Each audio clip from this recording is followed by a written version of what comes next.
சம்பாரவை என்றாலே நம்மைல் மார்க் தான். 100% ரசாயனமற்றது. இந்திய உணவு பாதுகாப்புத்துறை தரச்சான்று பெற்றது. தொகுதி மறுவரையால் தமிழ்நாடு உள்ளிட்ட தென் மாநிலங்கள் வஞ்சிக்கப்படாது என பாஜக அரசு உத்தரவாதம் அளிக்க வேண்டும் என திமுக மாநிலங்களவை உறுப்பினர் திருச்சி சிவா வலியுறுத்தியுள்ளார்.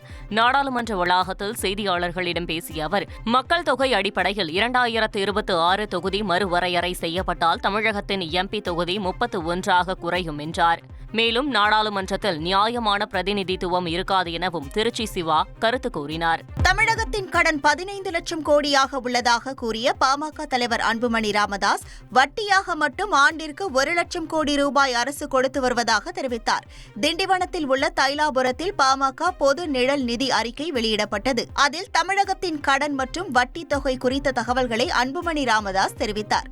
மேலும் கனிம வளம் மூலம் கிடைக்கும் வருவாயை முறைப்படுத்தினால் நிதி பற்றாக்குறையை சமாளிக்க முடியும் என அவர் தெரிவித்தார்.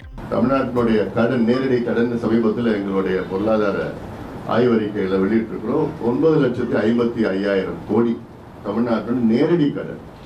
அது இல்லாமல் பொதுத்துறை, போக்குவரத்து துறை, மின்சாரத்துறை, அத்தத்துறை எல்லாம் சேர்த்து பார்த்தீங்கன்னா கிட்டத்தட்ட 15 லட்சம் கோடி கடன். தமிழ்நாடு அரசு ஆண்டிற்கு தோராயமா 1,20,000 கோடி வட்டியை கொடுத்துட்டு இருக்காங்க. அசல் இன்னும் அடைக்கல.